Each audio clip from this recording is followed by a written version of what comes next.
warahmatullahi wabarakatuh. Perkenalkan, saya Rizky Dwi Julianti dengan NIM 250307300004. Di sini saya akan menjelaskan materi perihal multiple comparison.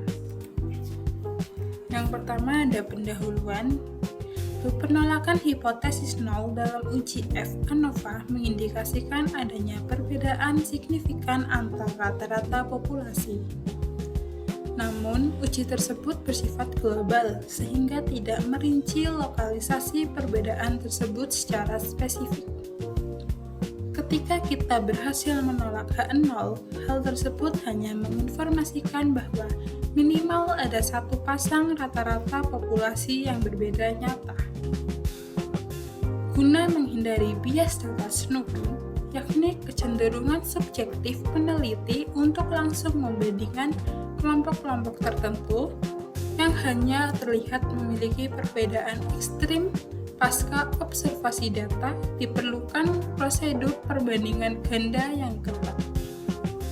Melakukan inferensi pasca observasi tanpa penyesuaian statistik akan mendistorsi koefisien kepercayaan 1 min alfa, sehingga meningkatkan probabilitas kesalahan secara keseluruhan. Yang kedua ada jenis tingkat kesalahan. Jenis tingkat kesalahan terbagi menjadi dua. Yang pertama ada comparison wise error rate, yaitu tingkat kesalahan alfa yang dihitung hanya untuk satu pasang perbandingan individu secara terpisah. Misalnya, menetapkan alfa sama dengan 0,05 khusus untuk kelompok kontrol versus biol. Jenis tingkat kesalahan yang kedua yaitu experiment wise error rate, yaitu probabilitas terjadinya satu atau lebih kesalahan tipe I dalam seluruh rangkaian perbandingan dalam satu eksperimen. Semakin banyak jumlah kelompok yang dibandingkan, AAR akan naik secara drastis jika tidak dikendalikan dengan uji lanjut. Yang selanjutnya ada asumsi prasyarat sebelum uji lanjut. Yang pertama ada homogenitas varians, yaitu varian atau tingkat penyebaran data antar kelompok harus setara atau sama. Jika asumsi ini dilanggar, uji lanjut standar tidak valid dan harus menggunakan metode alternatif. Yang kedua ada normalitas, yaitu data atau nilai sisaan pada masing-masing kelompok harus berdistribusi normal. Yang ketiga ada independensi, yaitu sampel antar kelompok harus bersifat independen, tidak saling memengaruhi satu sama lain dan dipilih secara asal.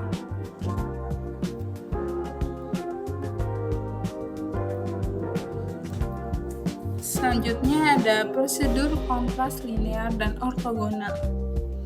Kontras linear yaitu kombinasi linear dari rata-rata populasi yang diberi bobot koefisien.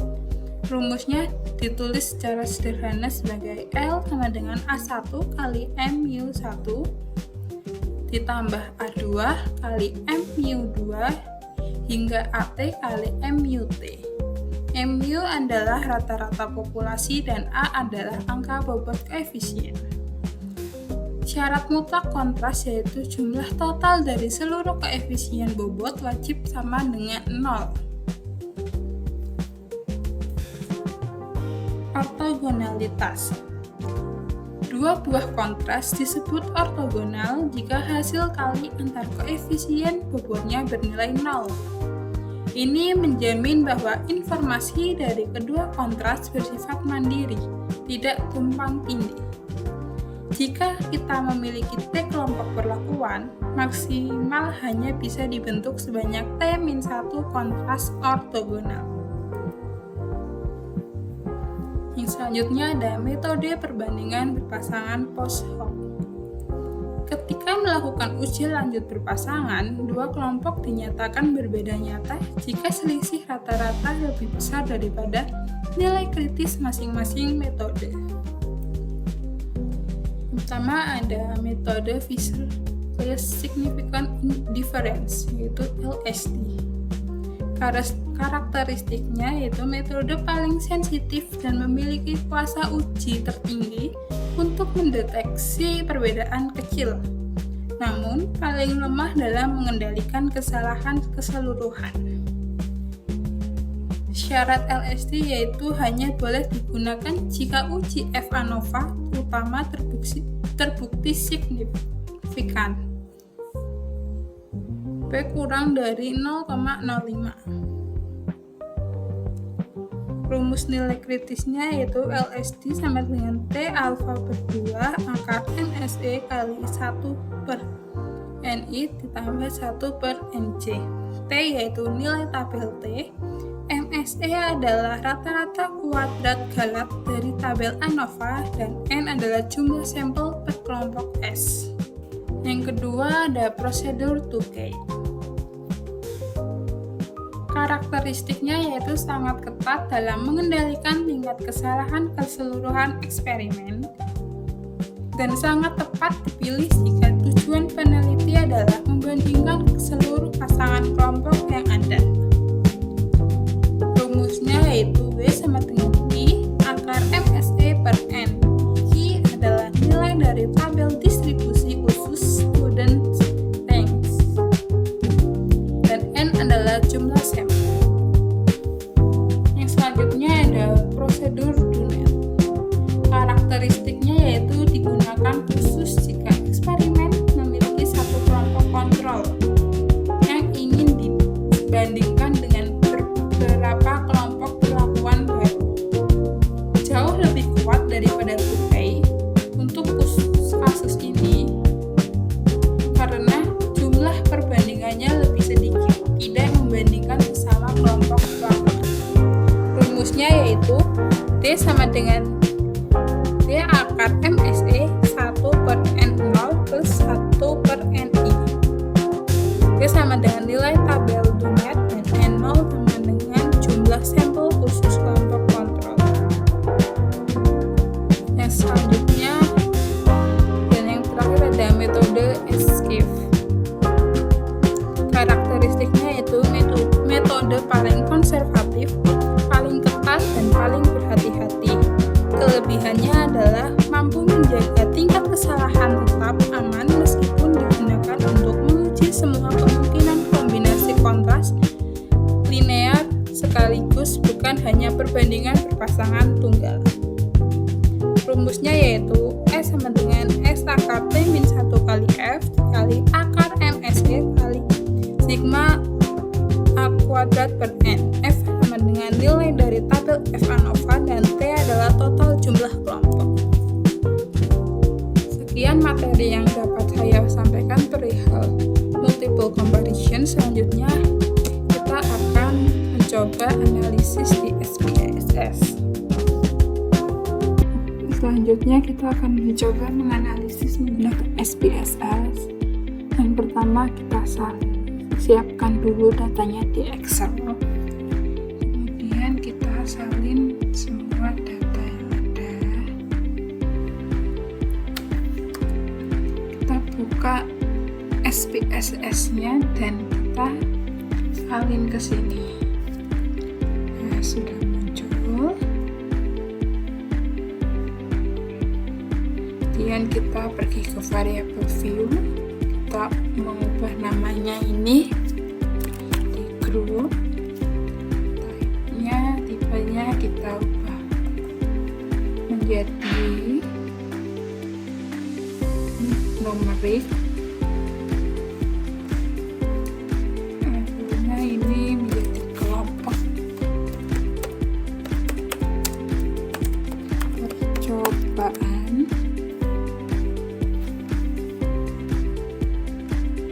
Value-nya ini value 1, value-nya percobaan 1, value 2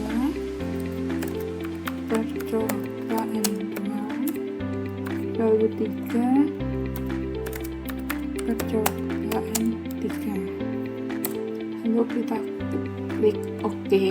Kemudian kita lanjut ke yang kedua, itu Y1 dengan awal, kita ubah ke numerik juga dengan desimalnya 2 saja.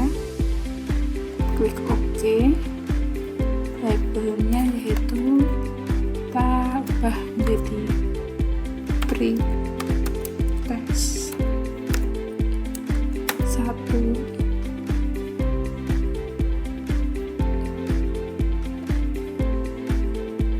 Ini kita ubah menjadi Y2 awal.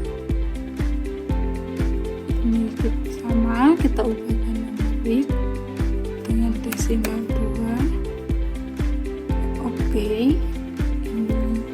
Labelnya kita sesuaikan, tes 2. Yang ketiga ini Y1 akhir, kita ubah juga menjadi numerik dengan 2 desimal.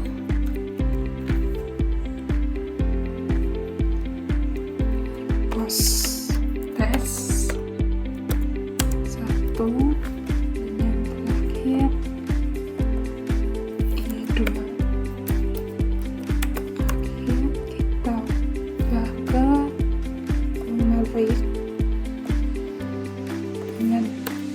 desimal. Post tes 2. Jangan lupa untuk misalnya kita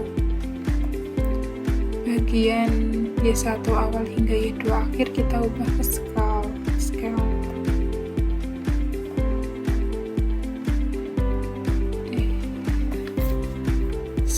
Ini sudah semua. Dan kita pergi ke data view, kita klik. Ini sudah dinamain ya sesuai variabel yang kita ubah tadi. Terus kita pergi ke analyze dan ke general linear model dan multivariate. Nah, nanti tampilannya akan seperti ini. Yang bagian kelompok percobaan kita ubah ke fix faktor. Yang post test 1 Y1 akhir kita ke dependent variable. Post test 2 kita juga ke dependent variable. Nah, ini sudah seperti ini ya.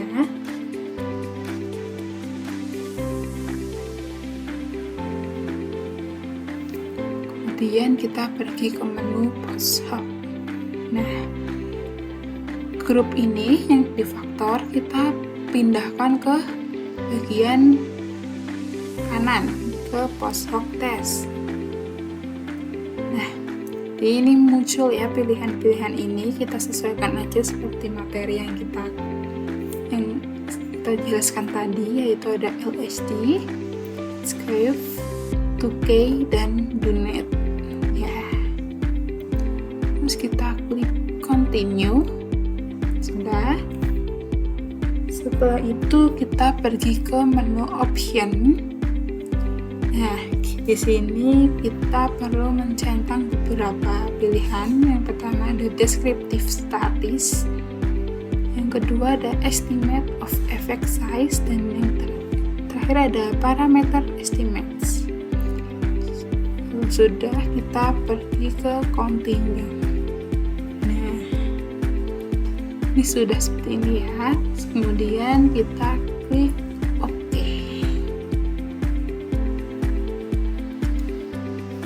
Hasilnya akan muncul seperti ini. Ini merupakan hasil dari analisis yang kita lakukan tadi.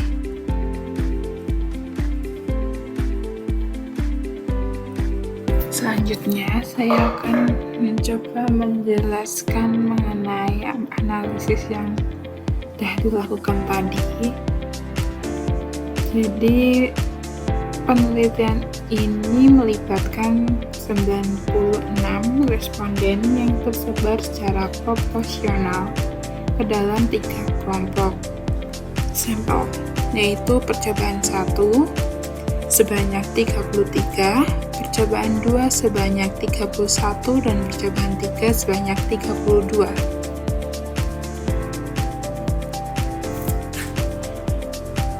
Pada post-test pertama,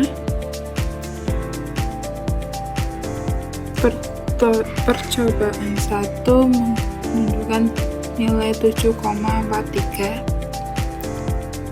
percobaan 2 6,48, percobaan ketiga juga 6,487. Pada post-test kedua, percobaan 1 89,40, percobaan 2 72,23, dan percobaan 3 71,67. Secara deskriptif awal, bisa melihat bahwa kelompok percobaan 1 mencatat rata-rata nilai lebih unggul, mencatat rata-rata nilai akhir yang lebih unggul pada kedua variabel terikat, baik pada post-test pertama senilai 7,43 maupun pada post-test kedua 89,40 dibandingkan dengan kelompok perlakuan lainnya. Selanjutnya, sebelum melihat efeknya secara terpisah, kita menguji pengaruh kelompok percobaan secara simultan atau bersama-sama melalui nilai Wilks lambda. Pada efek grup didapatkan nilai signifikannya sebesar 0,000. Karena nilai signya sebesar 0,000 dan itu di bawah dari 0,05, dapat disimpulkan bahwa secara simultan kelompok percobaan memberikan pengaruh yang sangat signifikan terhadap capaian nilai akhir Y1 dan Y2 setelah mengontrol nilai awal responden. Kemudian setelah uji simultan terbukti signifikan, kita melihat pengaruhnya secara parsial pada tiap variabel. Untuk variabel post-test 1, nilai signifikan efek grup menunjukkan 0,000, artinya terdapat perbedaan capaian nilai yang sangat signifikan antar kelompok perlakuan. Begitu juga untuk variabel post-test 2, Y2 akhir, nilai signifikannya juga menunjukkan angka 0,000. Hal ini membuktikan bahwa kelompok perlakuan memberikan pengaruh yang sangat signifikan secara mutlak pada kedua variabel terikat. Ada multiple comparisons.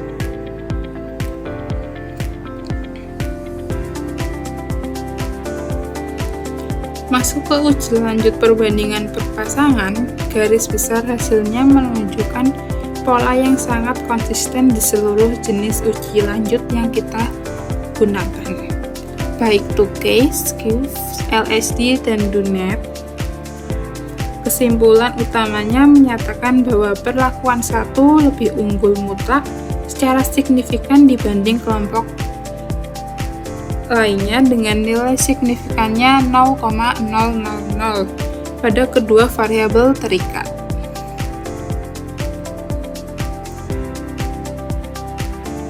Sementara itu, perbandingan antara percobaan 2 dan percobaan 3 terbukti setara atau tidak berbeda nyata karena nilai signifikannya berada jauh di atas 0,05.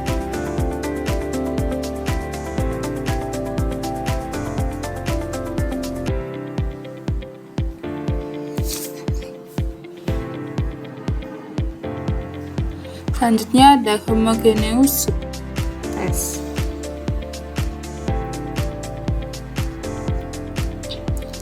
Tabel subset ini memvisualisasikan temuan dengan sangat rapi. Pada variabel percobaan 1, variabel tes 1, data terbagi menjadi 2.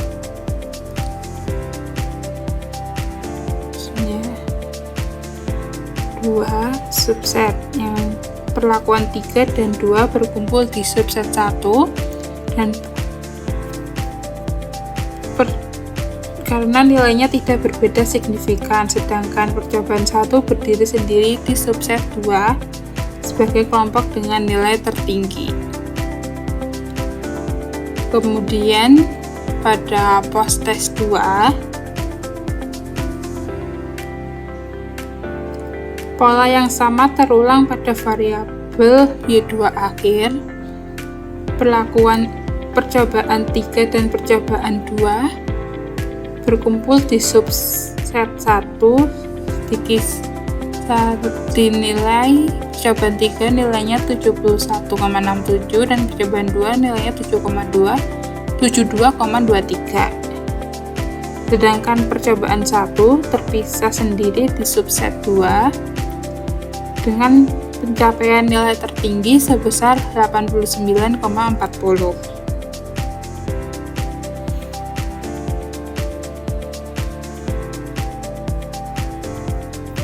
Sebagai kesimpulan akhir, seluruh rangkaian uji statistik dari profil deskriptif, Markova hingga multi-uji post-hoc secara konsisten membuktikan bahwa metode pada kelompok percobaan 1 memberikan hasil yang paling superior dan efektif secara nyata dalam meningkatkan capaian nilai akhir responden pada kedua variabel terikat. Di sisi lain, metode pada kelompok percobaan 2 dan percobaan 3 memiliki tingkat efektivitas yang setara atau tidak berbeda signifikan satu sama lain. Itu tadi hasil dari analisis menggunakan SPSS. Secara keseluruhan, analisis perbandingan ganda multiple comparisons merupakan prosedur wajib pasca ANOVA untuk mengidentifikasi letak spesifik perbedaan antar kelompok perlakuan sekaligus mengendalikan lonjakan tingkat kesalahan keseluruhan percobaan. Eksperimen wise error rate. Akibat tindakan data snooping, peneliti harus memilih metode yang tepat sesuai dengan tujuan spesifik penelitian seperti LSD yang paling sensitif untuk mendeteksi perbedaan sekecil apapun, 2K yang optimal untuk membandingkan seluruh pasangan kelompok, DoNet yang sangat kuat khusus untuk membandingkan kelompok perlakuan terhadap satu kontrol, atau SCIF yang paling konservatif dan ketat untuk menguji kombinasi kontras linear kompleks. Melalui pemisahan fungsi antara pemahaman teori dasar dan visualisasi praktikum mandiri menggunakan aplikasi SPSS, analisis data eksperimen dapat dilakukan secara akurat, objektif, dan valid.